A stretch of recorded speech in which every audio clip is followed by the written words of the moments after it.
আপনাদের যে সমস্যাগুলো সবগুলো আমরা শুনেছি, সবগুলো বিষয় নিয়ে আমরা আগামী 2-3 দিনের মধ্যে এগুলো সবগুলো সমাধান করে ফেলবো। ঠিক আছে? আর কোনো বক্তব্য আছে কিনা আপনাদের?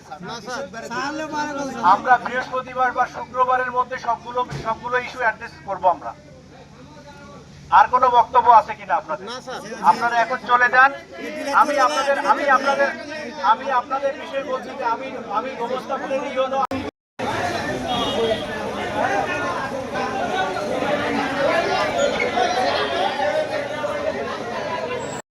হ্যাঁ